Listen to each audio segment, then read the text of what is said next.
Hello అండి, అందరికీ నమస్కారం. Welcome to tasty travels with Bhavani. ఈరోజు వీడియోలో పిల్లలు ఎంతగానో ఇష్టపడే చీజీ చికెన్ క్యాసోడిల్లాస్ ఎలా చేసుకోవాలో చూపిస్తున్నాను.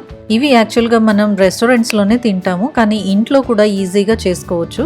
వెజిటేబుల్స్ తినని పిల్లలకి, ఫుడ్ సరిగా తినని పిల్లలకి ఇలా చేసి పెట్టండి. న్యూట్రిషన్ అందుతుంది అండ్ పిల్లలు కూడా హ్యాపీగా తినేస్తారు. నా ఛానల్ని ఫస్ట్ టైం చూస్తుంటే సబ్స్క్రైబ్ చేసుకోండి. నేను వీడియో అప్లోడ్ చేయగానే మీకు నోటిఫికేషన్ వస్తుంది. నా వీడియో మిస్ అవ్వకుండా చూడొచ్చు. ఈ క్యాసోడిల్లాస్ చేయడానికి 300 గ్రామ్స్ చికెన్ బ్రీస్ని తీసుకున్నాను.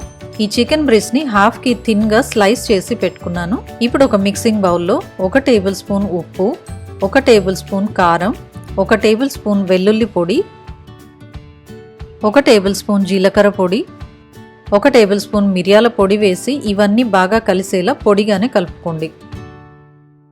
ఇలా కలుపుకున్న ఈ పొడిని మనం థిన్గా స్లైస్ చేసి పెట్టుకున్న చికెన్ బ్రీస్ట్ పైన వీడియోలో చూపిస్తున్నట్టు చల్లుకొని బాగా కోట్ చేసుకోండి. రెండో వైపు కూడా ఇదే విధంగా మసాలాతో కోట్ చేసుకోండి. ఇలా కోట్ చేసుకున్న ఈ బ్రెస్ట్ పీసెస్ని పావు గంట పాటు అలాగే మ్యారినేట్ అవ్వనివ్వండి. ఇప్పుడు ఒక ప్యాన్లో 2 టేబుల్ స్పూన్ల ఆయిల్ వేసి అది వేడైన తర్వాత మనం మసాలాతో మ్యారినేట్ చేసి పెట్టిన ఈ చికెన్ బ్రీస్ని వీడియోలో చూపిస్తున్నట్టు ఫ్రై చేసుకోండి.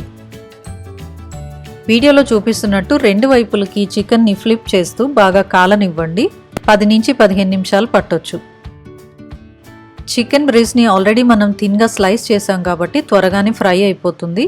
ఇలా కాలిన తర్వాత దీన్ని తీసి కొంచెం చల్లారనివ్వండి. చల్లారిన తర్వాత వీడియోలో చూపిస్తున్నట్టు క్యూబ్స్ లాగా కట్ చేసుకోండి.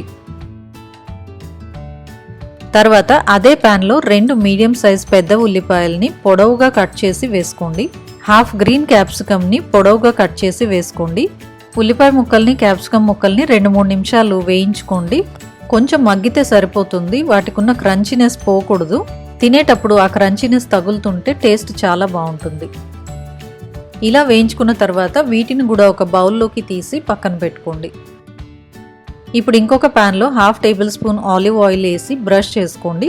అది కొంచెం వేడయ్యాక దానిపైన క్యాసోడిల్లా ర్యాప్ని పెట్టండి. దానిపైన మనం ఫ్రై చేసి పెట్టుకున్న ఆనియన్స్, క్యాప్సికమ్ ముక్కల్ని వేసుకోండి. వాటిపైన ఫ్రై చేసి పెట్టుకున్న చికెన్ పీసెస్ని కూడా వేసుకోండి. వీటన్నిటిపైన గ్రేట్ చేసిన చీజ్ వేసి దీనిపైన ఇంకొక ర్యాపర్ పెట్టి క్లోజ్ చేయండి. నేను ఇక్కడ రెడీ టు యూజ్ టార్టిల్లాస్ని వాడుతున్నాను. టార్టిల్లాస్ అంటే ఏం లేదండి, మైదా పిండితోటి చపాతీ చేసి సగం కాల్చిన తర్వాత దాన్ని ఫ్రోజన్ చేస్తారు. మీకు ఇవి అవైలబుల్గా లేవు అంటే మైదా పిండితోటి పల్సగా చపాతీలాగా చేసుకొని ఈ క్యాసోడిల్లాస్ని చేసుకోవచ్చు.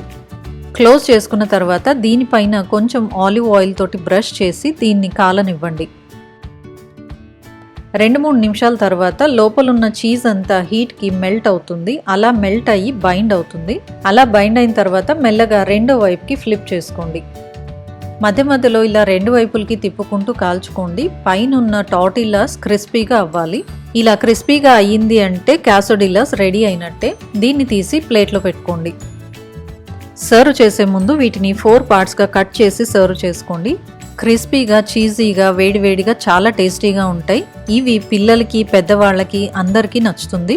ఈ క్యాసోడిల్లాస్ని మీరు లంచ్కి కానీ, డిన్నర్కి కానీ లేదా బ్రేక్ఫాస్ట్కి అయినా చేసుకోవచ్చు. చాలా త్వరగా అయిపోతుంది. పని కూడా చాలా ఈజీగా ఉంటుంది. ట్రై చేసి ఎలా వచ్చిందో కమెంట్ సెక్షన్లో కమెంట్ చేయండి. ఇలాంటి ఈజీ అండ్ టేస్టీ రెసిపీస్తో మళ్ళీ కలుసుకుందాం. Thanks for watching.